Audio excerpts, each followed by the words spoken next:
ከነግዬ ጋር አንድ ቢሮ ሄድን የዛሬ አመት ከምናምን በህይወቴ እኔ ሰው እንዲህ ዲስሪስፔክት አድርጎ አናግሮኝ ያውቅ እና አንዳንድ ሚዲያ ላይ ማን የማይወድ ሰዋል ተናዷል። ፎር ሰምሪዝ ገባው ቁጭ አልኩኝ። ባለስልጣን ነው ቁጭ አልኩ። ከዛ ቴምር ይበላል።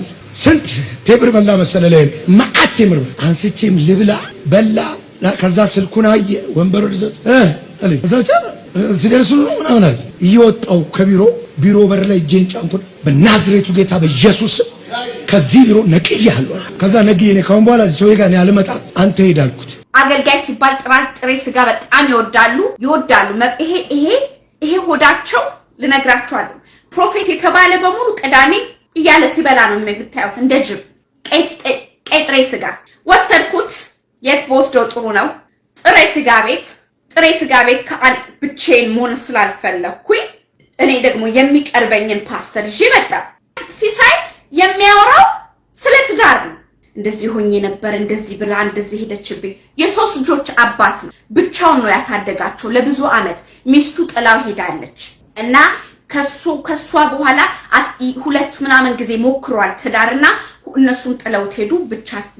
ብቻውን የቀረው። አንዳንድ ጊዜ እኮ ሰው ብቻውን ሲቀር 2-3 ጊዜ ትዳር ሞክሮ ካልሆነለት የሆነ ችግር አለው ማለት እኮ ነው።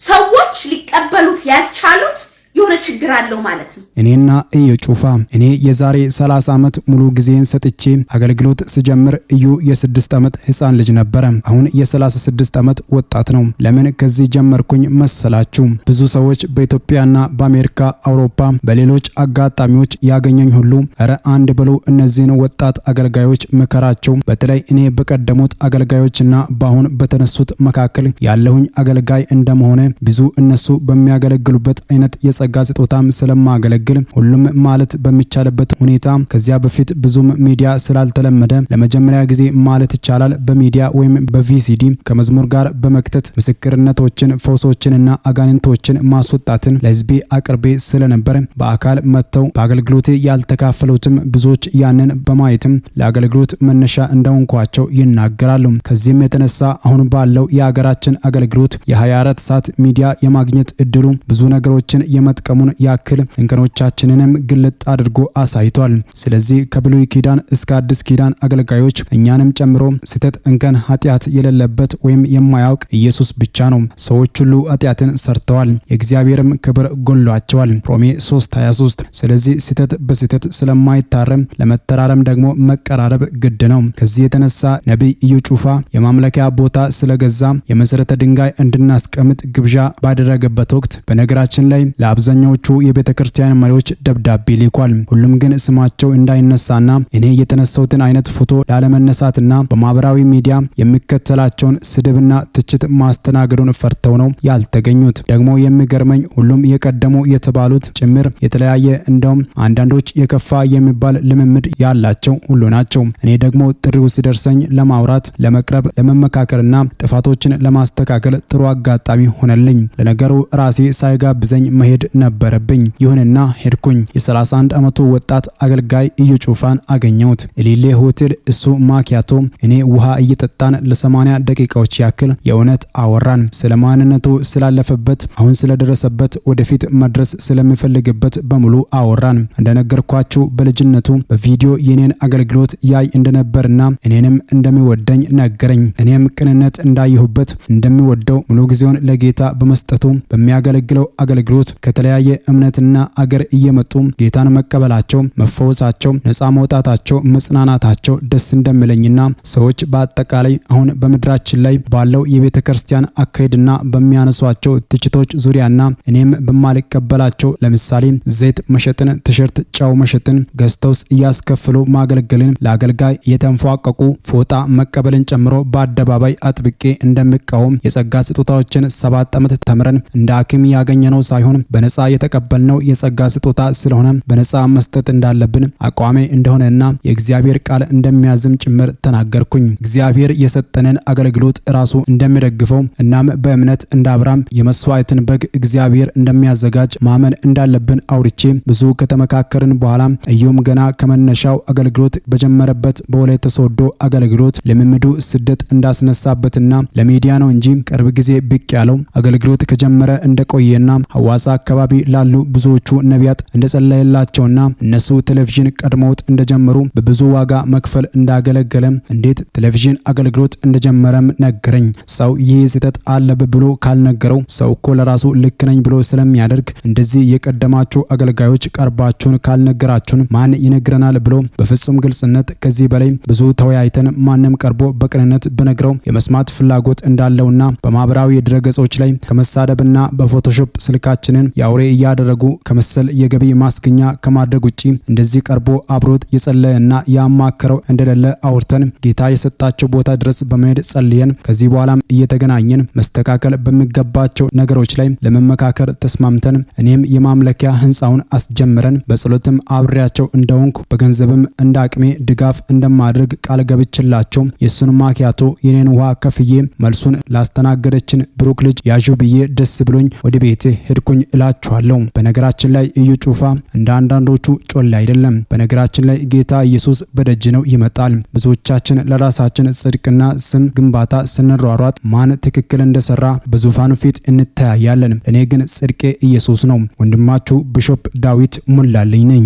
በወላይታ ሶዶ ከተማ ቤት ሰብሮ በመግባት ሞተር ብስክሌት የሰረቁ ግለሰቦች በቁጥጥር ስር ዋሉ። በወላይታ ሶዶ ከተማ አራዳ ቀበሌ 30 መንደር አካባቢ በቀን 16/07/2017 ዓመተ ምህረት ማታ 2 ሰዓት አካባቢ የአንድን ግለሰብ ቤት ሰብሮ ሞተር ብስክሌት የሰረቁ ግለሰቦች በቁጥጥር ስር መዋላቸው ነው የአራዳ ቀበሌ ፖሊስ ምክትል ኢንስፔክተር ደርጉ አሳሌ የገለጹት። በመሆኑም አንደኛ ተጠርጣሪ ተሰሎንቄ ተስፋይና ሁለተኛ ተጠርጣሪ ኢያሱ መና የተሰኙ ሲሆኑ በቀበሌው ተረኛ መኮንኖች አማካኝነት ከሌሊቱ 7 ሰዓት ላይ ከዋጃ ቀበሌ ተይዘው ወደ ማረፊያ ቤት በመግባት የምርመራ ስራ መጀመሩን የሶዶ ከተማ አስተዳደር ፖሊስ ጽሕፈት ቤት ማህበረሰብ አቀፍ ወንጀል መከላከል ኃላፊ ረዳት ኢንስፔክተር ሚቲኩ ማሞ ተናግረዋል። በመሆኑም ከነኚህ ወንጀለኞች አንዱ ግለሰብ የነቢይ እዩ ጩፋ ፎቶ ያለበትን ቲሸርት ያደረገ መሆኑ የበርካቶችን ቀልብ ስቧል። እኔ ጌታን ካገኘው በኋላ አንድ ጓደኛዬ ካናዳ ነበር የሚኖረው። ጌታን ሳላገኘው ወደ ካናዳ ይሄደና ከካናዳ ተመልሶ መጣና አጣኝ። በየናይት ክለቡ በመሰራበት ቦታ ምናምን ሄዶ ሲፈልገኝ አጣኝ። ከሚዲያም ጠፍቻለሁ፣ ከምንም ጠፍቻለሁ። በጌታ ፍቅር ሰክሬያለሁ። የለውም እኔ ስልኬን ዘግቻለሁ፣ ስልክ ቀይሬያለሁ። ማንንም ማግኘት አልፈልግም። መጽሐፍ ቅዱስ ማንበብ ነው የምፈልገው፣ ማገልገል ነው፣ መጸለይ ነው የምፈልገው። ከዛ በኋላ አንድ ቀን ሰርግ ቸርች ላይ ዩጎ ሰርግ ተደግሶ እዛ ሰርግ ላይ ተጠርቶ መጣ። ሲያየኝ እንባው መጣ። ምን ነው ስለው እኔ እኮ ከመጣሁ ጀምሮ መንገድ ለመንገድ ሴት እብድ ባየው ቁጥር አተኩሬ እያየው እሷ ትሆን እያልኩ ስፈልግሽ ነበር።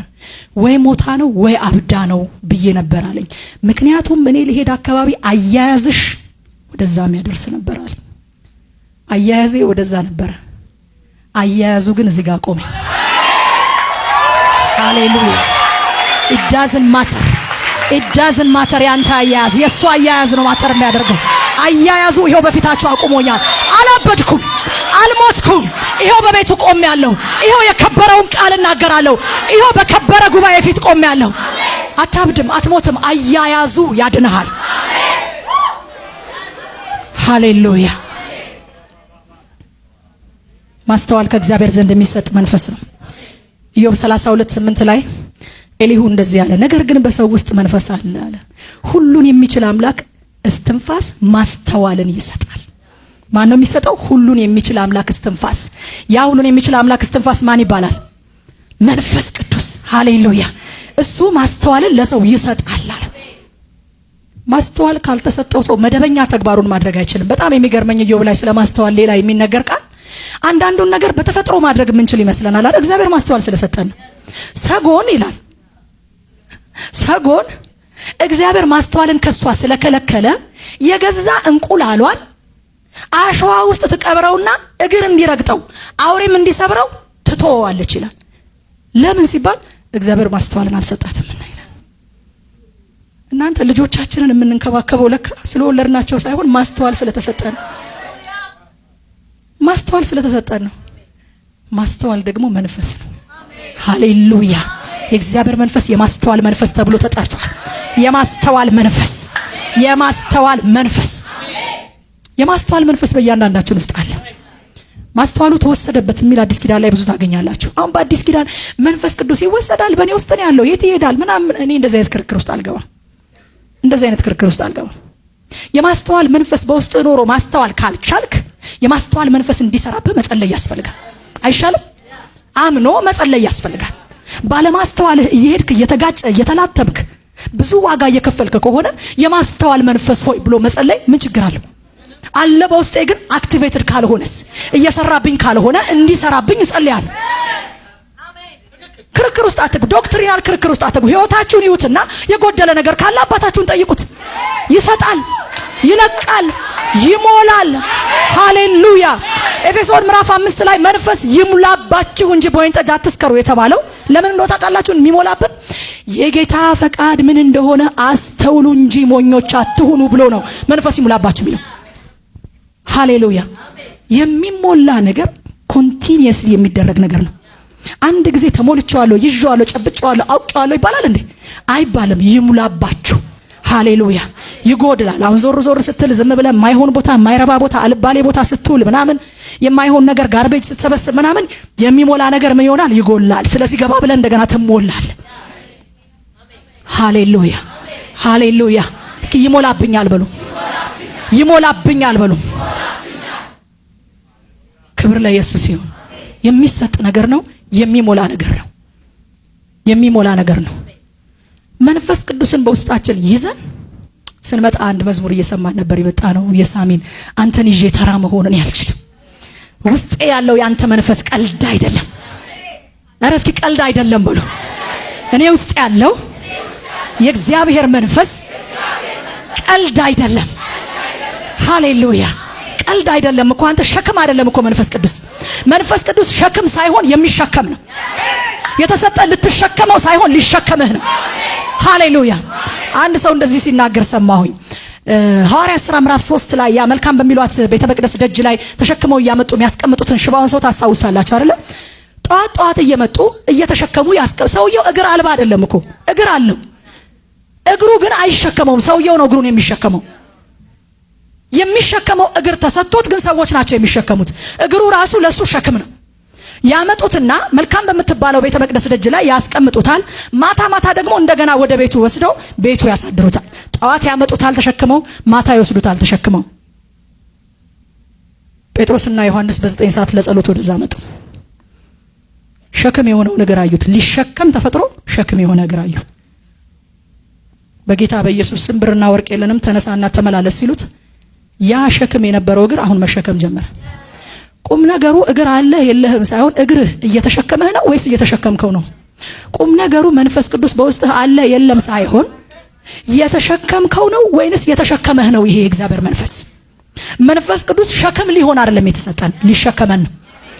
ሃሌሉያ፣ ሃሌሉያ።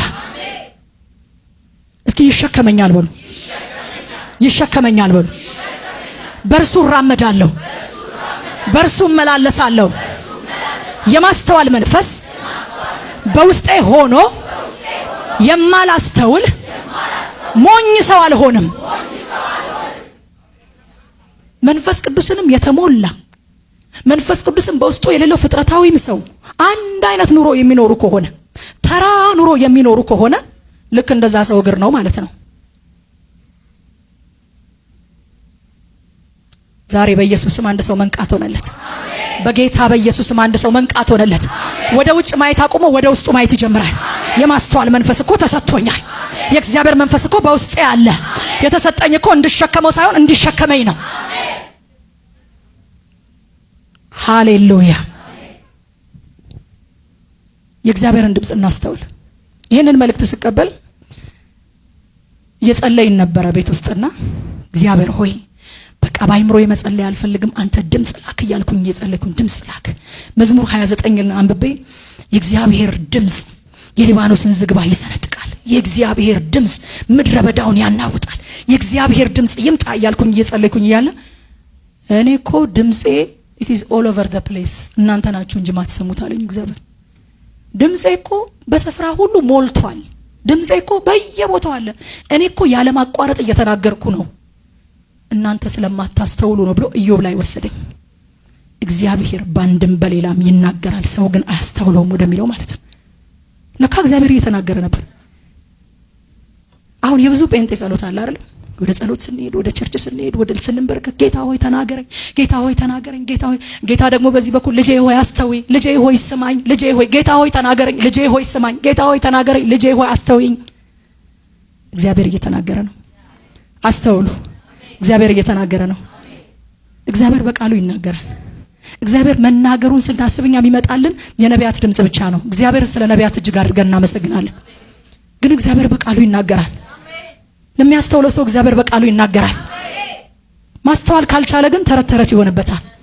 ያንን አጎታችንን ካስታወሳችሁ ኢትዮጵያዊ ጃንደረባ ሐዋርያት ሥራ ምዕራፍ 8 ላይ ሰረገላው ላይ ቁጭ ብሎ ኢሳይያስ 53ን እያነበበ ሰው ስለ መተላለፋችን ቆሰለ፣ ስለ በደላችንም ተቀጣ፣ የኛ በደል ሁሉ በሱ ላይ አኖረው፣ እርሱ ግን ይሄን ነገር እያነበበ ሰው ነብዩ ስለራሱ ነው ስለራሱ እንዴት ይሄን ስለ መተላለፋችን ተቀጣ የሚል እያነበብክ የማስተዋል መንፈስ ከሌለ ስለራሱ ነው የሚያወራው ልትል ትችላል። ማለት አውዱ ራሱ እኮ ስሜት አይሰጥም። ነብዩ ስለራሱ ነው ወይንስ ስለሌላ ነው የሚያወራው? ተነጥቆ ሄደና የምታነበውን ነገር ግን ታስተውለዋለህ? ዛሬ በኢየሱስም የምታነቡትን ማስተዋል ይሁንላችሁ። እኔ ትምህርት አይደለም ይዤ የመጣው፣ ተቀበሉ። ማስተዋል ይሁንላችሁ። ከዚህ ቀን ጀምሮ የእግዚአብሔርን ቃል በልዩነት ማስተዋል ይሁንላችሁ። እያንዳንዱ ቃል ስታነቡት መልእክት ሆኖ ታገኙታላችሁ። እያንዳንዱ ቃል እግዚአብሔር ለእናንተ የጻፈው ደብዳቤ ሆኖ ታገኙታላችሁ። የማስተዋልን መንፈስ ተቀበሉ። በቀደም ዕለት እኔ እጸልያለሁ ብዬ ጥቂት ወገኖች ነበሩ። ከነሱ ጋራ ተንበረከክንና ከዚያ የጸሎት ጥያቄዎች ሰብስበን ስለነበር እነሱን ማቅረብ ጀመርኩኝ። ጌታ ሆይ ይሄ ነገር አንደኛ፣ ሁለተኛ ደግሞ ይሄኛው ነገር በጣም የባሰው ደግሞ ይኸውልህ ሶስተኛ ነገር፣ አራተኛ ነገር አለቀ፣ ሰባተኛ ነገር ተብሎ አለቀ። ጸሎቱ አላልቃለኝ። ግን ምንድነው ታዲያ አልኩኝ። ይሄን ጠየቅኩኝ። ጨረስኩ አይደል? 1 2 3 4 5 6 7 ጥያቄ ነበር አቀረብኩኝ። አቤቱታዬን ካቀረብኩ በኋላ አልነሳም እንዴ? ይጎትተኛል። ዝም ብሎ የሆነ ነገር ይጎት። አሃ ለካ ጸሎት ሊስት ማቅረብ አይደለም፣ ሾፒንግ ሊስት ይዞ ወደ ሰማይ ማየት አይደለም። ለካ እቃ ሁሉ ከተሸመተ በኋላ መፋጠጥ ነው፣ ከሰውየው ጋር መተያየት ነው። የፍቅር ነዋ ግንኙነቱ። እግዚአብሔር ተባረከ። የፍቅር ነዋ። የሚዋደዱ ወጣቶች እኮ አንዱ ስራቸው እኮ ይሄ ነው። እኔ በጣም ብዙ ጊዜ ወደ እኔ ሲመጡ በጣም ደስ ይለኛል። ልንጋባ አስበናል ጋሽ ንጉሴ እባክህን እንዲያው አንዳንድ ነገር ብትነግረን ሲሉኝ፣ እባክህ ሰርጋችን ላይ ተገኝና ደግሞ ቃሉን አንብብልን ሲሉኝ ደስ ነው የሚለኝ። ግን አንዳንድ ጥያቄ እጠይቃለሁ። እንዴት ናችሁ? መቼ ጀመራችሁ? ምንድነው አንተ ስለሷ የምታስበው? እሷ ስለ አንተ ምንድነው የምታስበው? እያልኩኝ ደግሞ እወተውታለሁ። እያፈሩ ጸጉር እያሹ ይነግሩኛል ስሜታቸውን። እና ስትገናኙ ምንድነው የምታረጉት? አይ ስንገናኝ እንጸልያለን ይላሉ በጣም ጠንቅቀው። ከዚያ ምልሽ አይ ደግሞ እንጠጣለን። ጥሩ ነው በጣም። ከዚያ እናወራለን። ሁልጊዜ ነው የምታወሩት? አዎ። አያልቅባችሁም? አንዳንድ ጊዜ ያልቃል። እና ምን ታረጋላችሁ? እንተያያለን።